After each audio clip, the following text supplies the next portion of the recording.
Y así ingresamos entonces en este segundo bloque de Agenda Propia. Estamos con Claudia Roca, ella es presidenta de la rama argentina de la Asociación Americana de Juristas.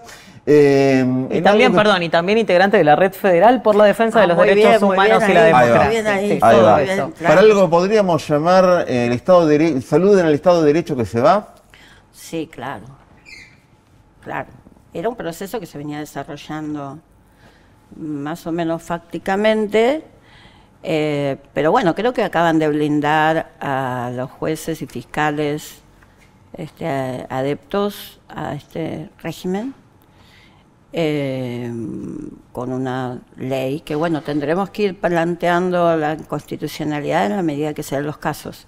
¿Cómo funcionan estas tres leyes? Decíamos, juicio en ausencia, reiterancia y ley antimafia. Entiendo que no son leyes que van aisladas. La reiterancia la vamos a poder usar para la criptolibra, porque realmente reincide. ¿Será? Ah, claro. ¿No?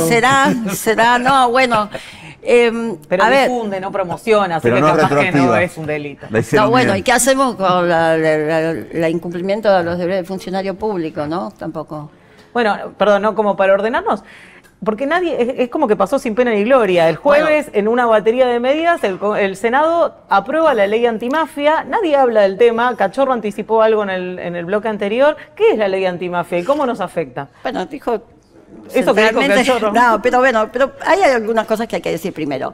Tanto en diputados como en senadores se aprobó a la madrugada, sin discusión, sin consulta a especialistas, de espaldas a la gente y a la madrugada como los ladrones. Quiero decir, es importante entender, digamos, porque ante esta característica central que ha tenido el proceso de sanción de esta ley, habla a las claras de que estamos frente a algo sumamente peligroso, porque el silencio de todos, propios y ajenos, o tibios y troyanos, nos marca cuál es la matriz de este proyecto, que no tiene que ver con una concepción de la seguridad, sino tiene que ver con un proyecto de país que es necesario blindar represivamente. Entonces,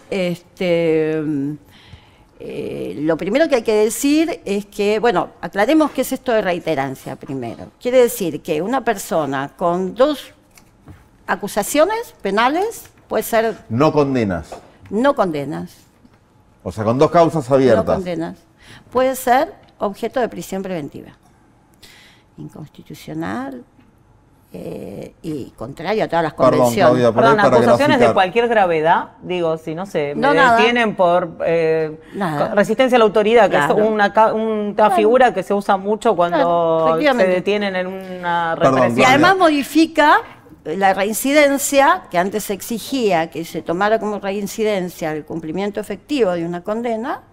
Nada, simplemente condena. Por ejemplo, los detenidos el 12 de junio del año pasado, durante las protestas contra la ley Bases, ya tienen o sea, los agarran por una infracción de tránsito y podrían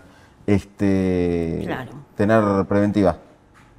Bueno, infracción de tránsito. Infracción de tránsito no es cierto, pero por una contravención. Una resistencia a la autoridad. Claro, otra. Claro, es. Vos decías... y me interesa un poquito profundizar, porque como red, y para mí es muy importante esa organización de multiplicidad de más de 100 organizaciones, de organismos de derechos humanos, organizaciones de juristas, organizaciones sindicales, sociales de diversos signos, hemos constituido, y desde allí, además de diversas acciones que hemos realizado de difusión, hemos hecho una presentación al Congreso de la Nación, al Senado, para que le ponga límites a esta ley antimafias.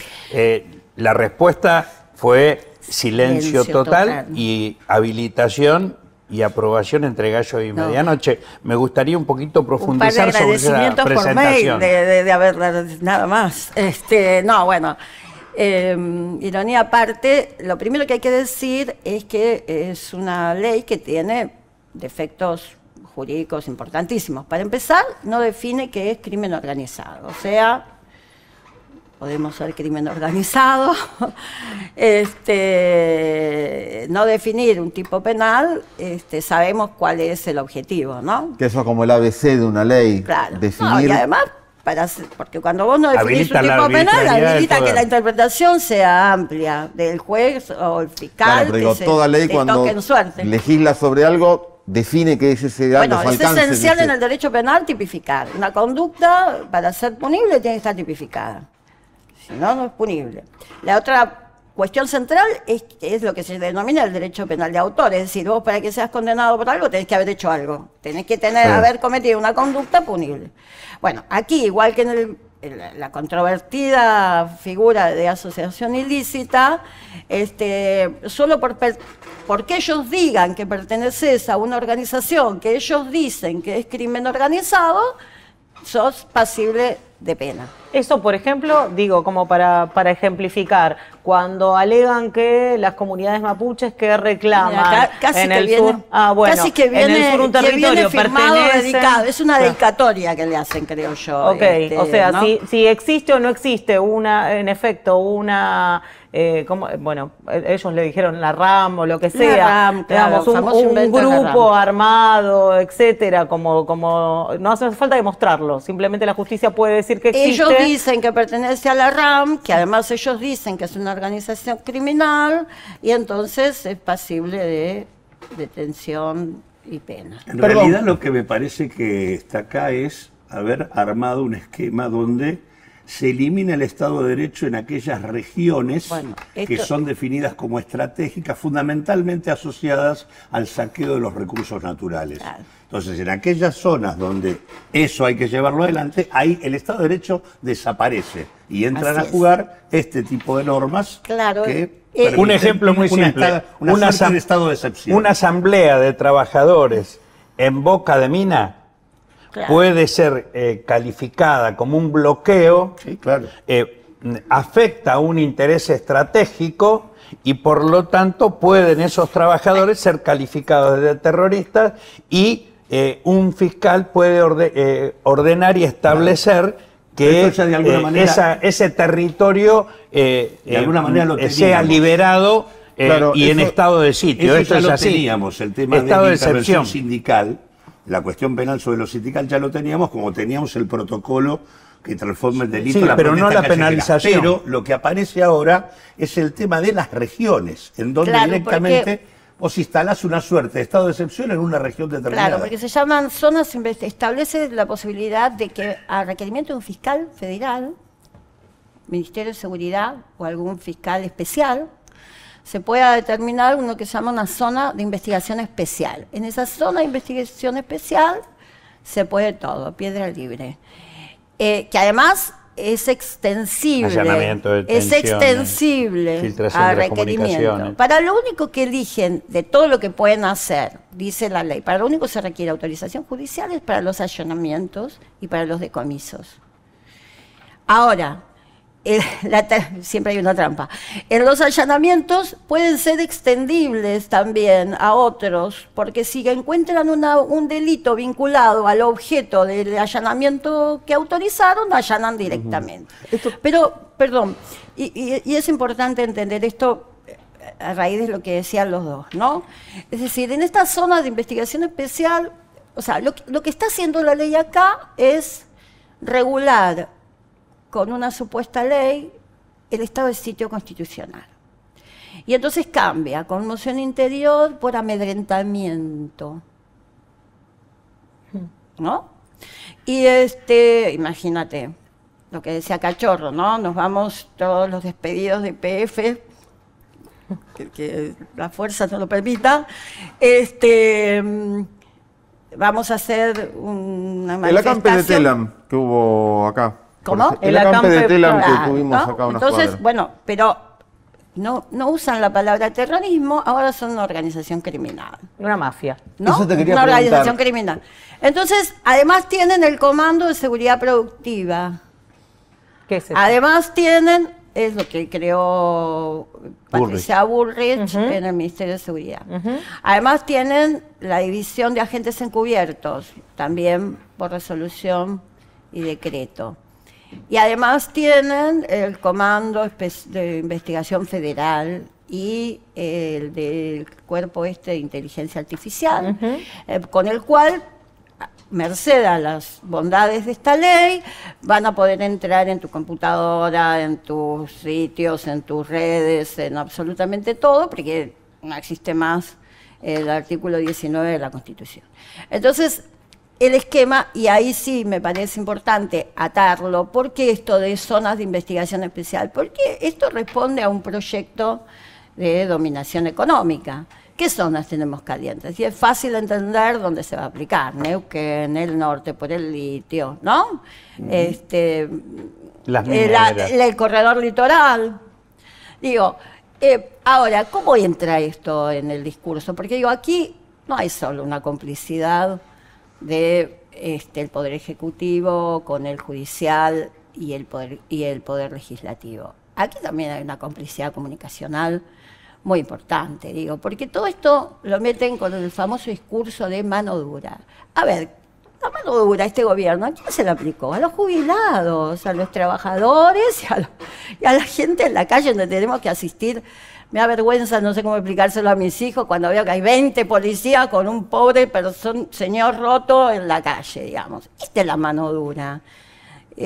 Porque digo, terminemos con el discurso, porque es muy importante decir esto. El modelo Bukele, ¿qué es el modelo Bukele? Por ejemplo, hoy, en este momento, 2024 fue la última estadística sobre delitos violentos. El Salvador tiene el índice más bajo, seguimos nosotros. Sin política Bukele. El Salvador acaba de ser evaluado en Ginebra por someterse a la evaluación periódica universal de derechos humanos. Las denuncias son espantosas. El mismo Bukele reconoció 8.000 presos inocentes. Bukele lo dijo, no lo digo yo. No lo dicen las organizaciones que denuncian, que hablan de 60.000 presos inocentes. Yo he conversado con dirigentes de la Federación Sindical de El Salvador que han visto cómo tiran los cadáveres en el cementerio en bolsas, porque se mueren en las cárceles como mosca, porque además no les dan de comer. Y personas que estamos asumiendo que son inocentes. Ahora yo digo, puede que a la gente no le importe nada todo esto, pero ojo que le puede tocar a aquellos que le pregunten al señor que estuvo preso por tener talco. ¿Este poder le están entregando a esta gente? A una señora que clava un poste por un alambrado de 200 metros, como emulando el muro de no sé qué cosa, y al otro día ven el pobre trabajador, no sé qué. Es terrible el poder, a quién se lo están entregando. Un poder que la Constitución preveía que no podía ser. Y de nuevo, esto tiene que ver, y se sostiene porque hay una matriz económica, sin ninguna duda. Y de nuevo, por favor, terminemos con el modelo Bukele. Hay que escuchar al gobernador de Santa Fe repitiendo barbaridades y está reformando la Constitución en ese sentido. Mañana podemos ser cualquiera. Reformar la Constitución y habilitar leyes para reprimir es lo que habilita seguir con este sistema de hambre. Ahora seguimos hablando con él sobre este tema después de esta pausa, así que no se vayan, que seguimos hablando de ley antimafia y lo que significa para todos nosotros. Bueno, y seguimos con Claudia Roca hablando sobre la ley antimafia, una ley que se acaba de aprobar en el Senado este jueves que pasó y que prácticamente no salió en ningún lado y que no se discute y que nos explicabas antes del corte que la venden como una solución o una posible solución a un problema que a priori no existía. No existe. Una suerte de crimen organizado que parece que aqueja a la sociedad argentina y que en realidad no es tal, sino que es una ley hecha a la medida de las necesidades de un gobierno que tiene que fomentar el negocio de explotación de recursos naturales y encontrar alguna forma legal de combatir a aquellos sectores que se oponen. ¿Estoy entendiendo bien? Pero aparte digo, vos dijiste que es una legislación que supuestamente viene a combatir el crimen organizado sin tipificar qué es el crimen organizado.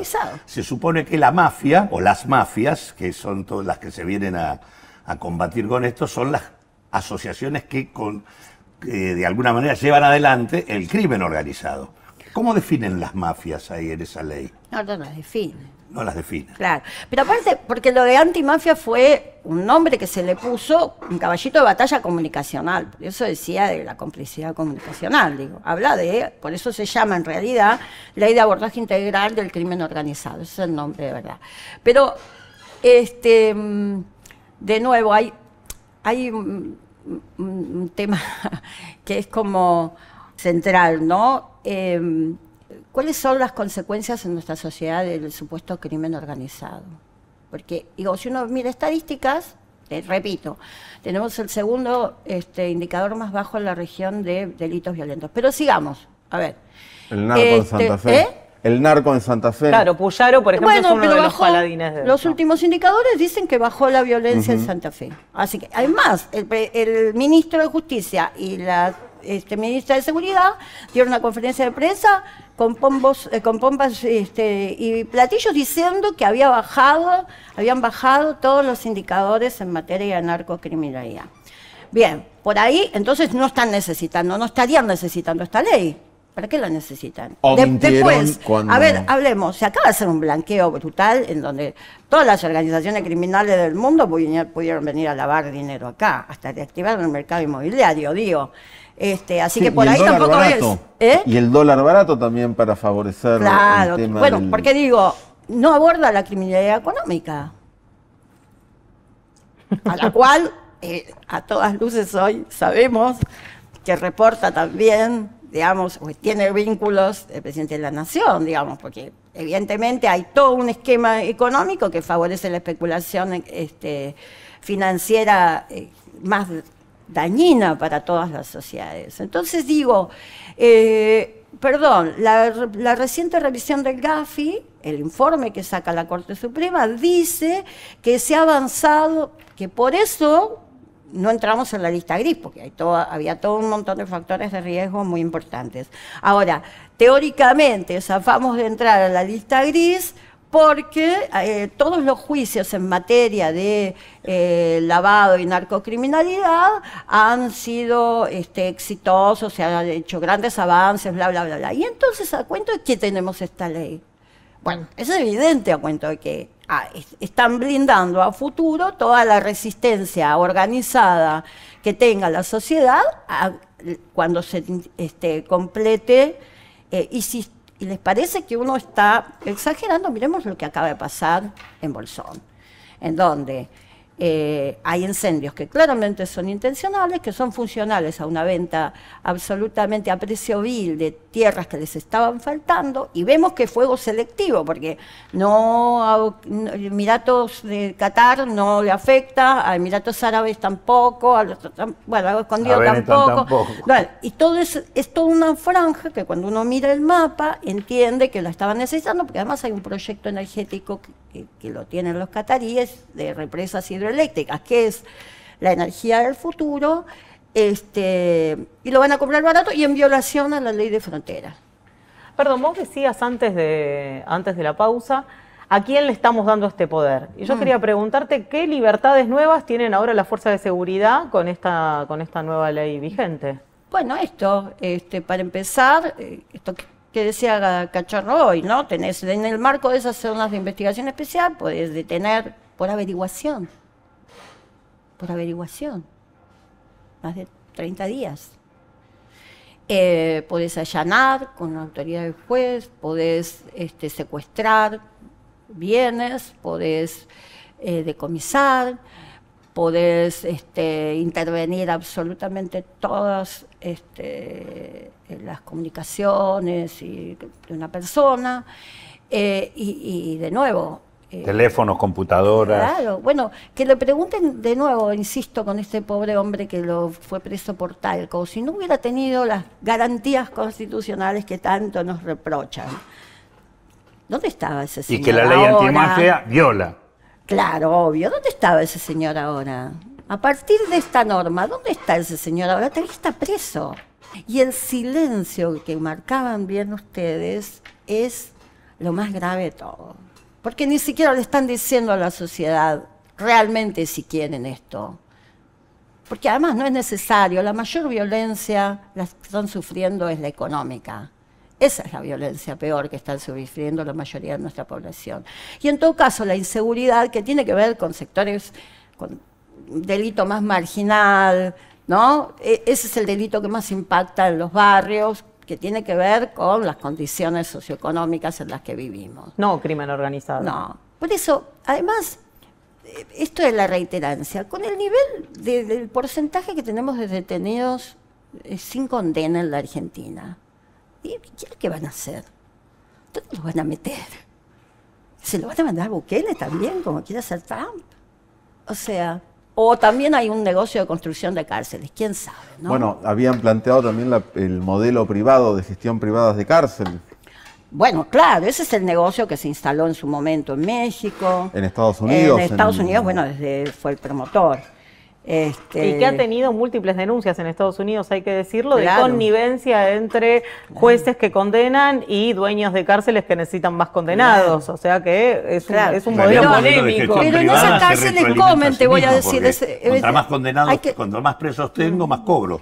Claro, obvio. Pero además es interesante, porque ahí por lo menos comen y están vestidos. En las cárceles de Bukele no comen y están en condiciones inhumanas, por eso se los quieren mandar ahí. Y este es el modelo de un Milei que firma contratos con un estafador a conciencia de que estuvo preso por estafador, que es el padre de David, en una estafa a la luz pública que, bueno, que la justicia sigue siendo lerda para abordar, como bien describía Claudio recién. Sí, interesante esto de que no hayan tomado las medidas básicas. Igual allá sí tienen las pruebas. Y la abogada está amenazando con mostrar un contrato. Bueno, no casualmente a la abogada la hackearon. Claro. Le hackearon directamente. Capaz que le aplican, capaz que le están aplicando la ley antimafia, claro. No, de hecho, en los Estados Unidos, el estudio que llevó el más importante, que llevó una cantidad importante de denuncias de afectados, a diferencia de lo que nosotros tenemos acá, que es la figura de asociación ilícita, y que es con la que nosotros encabezamos la presentación, allá hay otra calificación que es la de conspiración. Y esa es la figura con la que le metieron la causa a la criptolibra. Claro. Claudia, ¿qué nos queda por hacer, ahora con la ley antimafia convertida en efecto en una ley, a la población civil, que nos encontramos con esto, con el aval para que las fuerzas de seguridad sean aún más arbitrarias de lo que ya son? O sea, ¿hay algo que se puede interponer? ¿Hay alguna lucha por dar? ¿Presentaciones? A ver, el problema que tenemos es que si lo hacemos en abstracto hoy, nos van a decir que no hay caso federal. Hay que hacerlo sobre los casos. Yo creo que hay que tener ya una plancha preparada para, en cuanto suceda, facilitársela a todos aquellos que sean objeto de la ley. Afectados. Porque, de nuevo, si la planteamos en general, nos va a pasar lo mismo que nos pasó con el vergonzante 70-23, vergonzante para el Poder Judicial, porque quiero decir que además los jueces están renunciando a la obligación que tienen de cazar inconstitucionalidades. Y no lo digo yo. Hasta lo dijo Five, no lo dijo Zaffaroni, lo tiene escrito Five. Así que, por supuesto que nada de todo esto sería posible sin este Poder Judicial. Y sin esta Corte, ¿no? Digo, nos sucedió la dictadura. Porque la Corte todavía sigue sin pronunciarse. Sucedió la dictadura y volvieron a cumplir el mismo rol. Es triste, salvo honrosas excepciones, por supuesto, que hay que cuidarlas. Hoy hay una rebelión importante con el tema del fallo Levinas, que bueno, estamos tratando ahí de ver cómo encauzamos o colaborar, porque las salas se han revelado con razón. La Defensora General de la Nación hizo una presentación que por supuesto fue rechazada. Hasta Casal se pronunció en contra. ¿Qué quiere decir esto? Convierte a todos los jueces nacionales en jueces fiscales y de defensores la justicia de Buenos Aires. ¿Por qué? Porque la tiene cooptada. Pero además arman un zafarrancho procesal. O sea, es tremendo eso. La gente tampoco se habla de la dimensión que tiene ese fallo. Entonces, bueno, nada. Bueno, pero para responder a tu pregunta, digo, para empezar hay que decir que la falta de resistencia hoy estamos a las claras, no es la solución. ¿No? Porque, digamos, es la falta de resistencia a un proceso que trae un poder ejecutivo que no han dado las instituciones. Y esto solo puede empeorar. Lo que creo es que tenemos que ser más estratégicos, trabajar en conjunto, absolutamente conectados. Estas redes sirven, estos canales, este tejido sirve para eso. Y bueno, cuidar las estrategias y profundizar la resistencia. Y sobre todo también nosotros hemos acabado ahora en enero interpuesto un documento también ante la Comisión de Derechos Humanos de Naciones Unidas, que va a ser tratado en marzo, denunciando todo este proceso, que además, en definitiva, lo que se está cargando es el derecho al desarrollo y a los derechos económicos, sociales y culturales a través de los civiles y políticos de nuestro país. Bueno, nada menos. Gracias, Claudia, por estar con nosotros. Nos vamos a esta pequeña pausita y volvemos.